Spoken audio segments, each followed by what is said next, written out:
Jadi 2200 hari atau setara dengan 6 tahun itu kita bakal hidup di dunia kedokteran. Nah, pertanyaannya, kita akan survive atau tidak?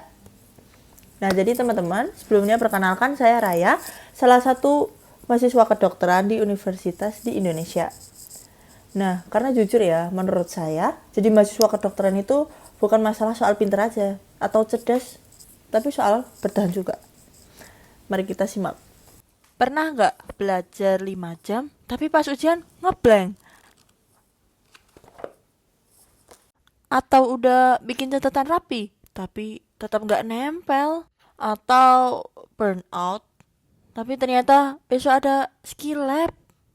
Nah, sebelumnya kan aku tipe visual, tapi itu ada masalah guys sama hal ini. Jadi aku tuh orangnya sering lupa, terus gampang pusing, terus ke distract, terus ternyata aku nggak bisa visual aja. Visual tuh ternyata termasuk menghambat di aku. Aku tuh pernah karena visual, terus ternyata aku ngulang dengan nilai E. Jadinya aku ubah deh. Nah, sebelumnya karena dulu itu menurut aku cara metode belajarnya salah, terus aku mulai berubah nih dengan memakai active learner. Ternyata aku tipe itu. Jadi tipe yang harus visual, tapi juga harus active recall. Kayak aku habis baca-baca nih PPT, aku ulang-ulang. Terus nanti aku bikin kuis. Jadi aku bisa lebih tahu, oh ternyata gini. Tapi beserta penjelasan tiap jawabannya.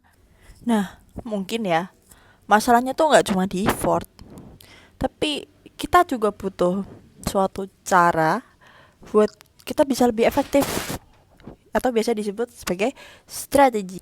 Dan ini cara aku buat strive 2200 hari di dunia kedokteran. Disimak teman-teman. Nah, yang pertama S, yaitu smart learning dengan active recall. Aku tuh nggak bisa hanya baca ulang pada materi aja, tapi memang perlu nguji diri sendiri. Contohnya, pakai kuis yang dibuat memakai AI. Yang kedua itu T, time management. Belajar lama tuh nggak selalu loh hasilnya akan efektif. Lebih ke belajar terarah agar kamu bisa lebih efektif dan memahami seluruh materinya. Contohnya dengan Pomodoro Teknik yang menggunakan 25 menit untuk belajar dan 5 menit untuk istirahatnya. Yang ketiga yaitu R atau repetition atau space repetition. Otak kita tuh butuh pengulangan, bukan sekali lihat langsung, wah aku bisa nih. Nggak bisa kayak gitu guys. Lalu nih yang keempat yaitu integration atau dihubungkan tiap materi. Semisal kita membahas biologi kedokteran. Nah, kita tuh nggak bisa langsung biologi kedokteran. Pasti kita hubungkan dengan anatomi, fisiologi, dan klinisnya. Yang kelima yaitu visual. Karena kita tuh nggak bisa cuma belajar pakai tulisan. Kita tuh juga perlu gambar, apalagi materi yang ada proses-prosesnya, kayak pembentukan sperma, energi manajemen. Karena kan tubuh bisa capek. Kalau capek ya istirahat. Otak juga butuh recovery. Nggak bisa kamu belajar nggak istirahat, terus jadinya hilang materi di otak itu. Jadi kenapa sih kita harus pakai metode ini? Nah, kita harus pakai metode ini karena dilihat dulu dari kalian. Aku orangnya itu gampang lupa, sering burn out, terus gampang ke distract. Jadi aku perlu metode ini karena Pomodoro ini nantinya bakal time management biar aku bisa tahu kapan belajar sama kapan buat istirahat. Nah, terus strategi kayak active recall ini ternyata lebih efektif buat aku. Jadi nantinya aku bisa survive dan strive lebih bagus di dunia kedokteran. Medical school itu maraton, bukan sprint. Kita tuh nggak harus loh jadi sempurna tiap hari.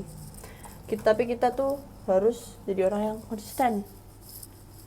Karena suatu hari nanti tuh 2200 hari yang kita lewatin ini, yang sambil kita nangis, berjuang, pusing, bahkan kita nggak bisa mikir, bakal jadi alasan loh kenapa kita bisa nyelamatin orang lain, menyembuhkan orang lain, atau menolong orang lain.